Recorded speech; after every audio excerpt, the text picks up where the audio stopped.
Olá, alunos! Nesse vídeo, nós iremos estudar sobre os discursos relacionados ao objeto artístico. Existe um livro chamado O que é Arte, escrito pelo pesquisador George Colli, em que ele justamente pergunta e responde questões relacionadas a esse tema. Portanto, o que podemos chamar de arte? Quem define o que é ou não arte? Quem define o que deve ou não ser preservado no museu? Essas são as questões que são abordadas pelo George Colli no livro Que é Arte. E ele vai discutir de diversas maneiras esse tipo de abordagem discursiva. Esses discursos, eles se transformam em instrumentos para criar uma hierarquia desses objetos artísticos.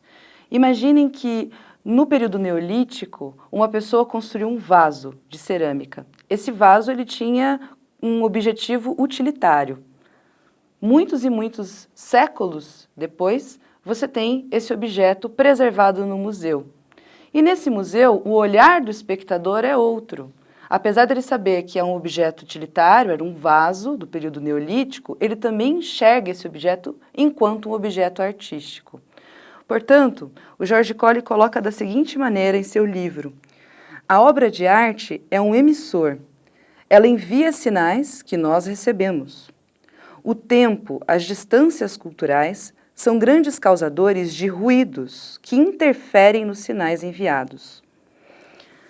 O George Colli, com essa frase, ele quer dizer justamente que existe um discurso próprio do objeto artístico, ou seja, o objeto artístico enquanto um bem simbólico, a arte enquanto um bem simbólico, ela emite significado para o espectador, e esse espectador precisa interpretar adequadamente esses significados.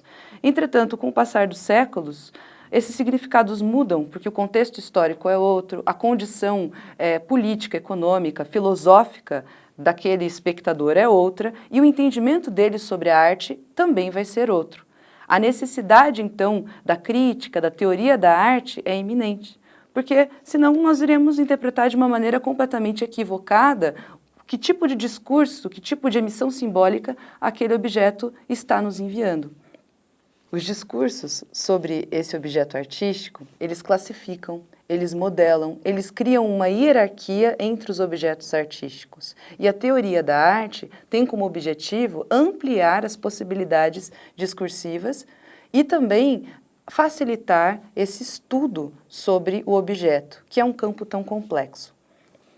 Quando nós pensamos numa linha teórica, quando você, enquanto aluno, quiser falar sobre um objeto artístico, você provavelmente vai ter que fazer uma pesquisa em que vários autores concordam, têm um ponto de vista comum sobre aquele determinado objeto.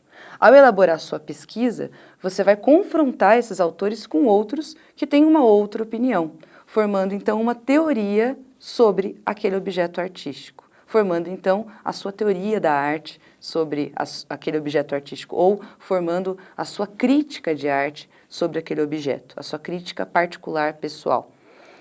Existe um outro autor que também discute sobre isso, chamado Pierre Bourdieu.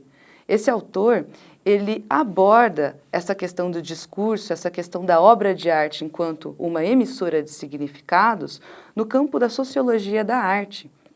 O Pierre Bourdieu, ele nos anos 60, ele vai frequentar alguns museus e verificar a relação do espectador frente a alguns objetos, frente a obras consagradas como a Mona Lisa, que é a Gioconda, feita pelo Leonardo da Vinci, e também outros objetos tradicionais clássicos.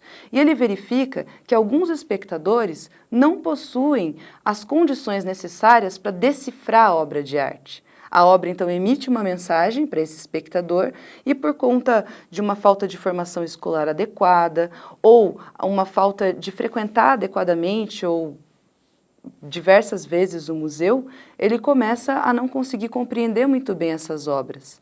E isso ele coloca, né, como um ponto negativo, um ruído, fazendo uma ponte com o que o George Colli colocou em relação a esses discursos. A pessoa, então, que frequenta o museu, a pessoa que tem uma formação artística adequada, não só escolar, mas também uma formação artística incentivada a partir do ambiente familiar, então ela terá uma interpretação um pouco mais adequada sobre essa obra. Pierre Bourdieu fala então da necessidade de familiaridade em relação ao objeto artístico. Quanto mais você frequenta o ambiente no qual a arte se encontra, maior é a sua familiaridade.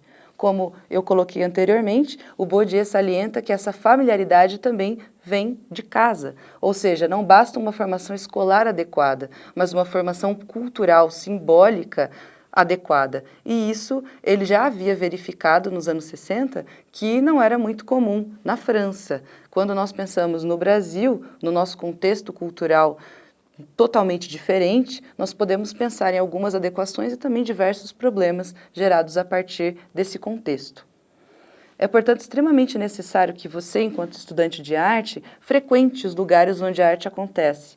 Vá até um museu, leia muito sobre a arte, assista muitos filmes, assista peças de teatro, para que essa familiaridade possa criar um repertório na sua cabeça, um repertório crítico, e com esse repertório você consiga escrever e desenvolver e compreender melhor as teorias da arte. Se, em relação às obras clássicas, o Bourdieu já coloca aqueles pontos negativos de interpretação, quando nós pensamos em relação à arte moderna ou contemporânea, esses pontos dos discursos que não são muito bem interpretados, a arte enquanto bem simbólico não muito bem compreendida, isso começa a ficar bem mais complicado para o espectador. Se o espectador não consegue compreender uma obra de arte visual realista, consagrada, como a Mona Lisa, por exemplo, quando esse espectador vai até um museu que tem um Picasso, vai até um museu onde ele pode se confrontar com artistas do expressionismo abstrato como Pollock, ele começa a realmente não conseguir decifrar o significado dessa obra. E aí o papel do crítico, da crítica de arte, é extremamente importante. Espero que vocês tenham gostado dessa explicação e bons estudos.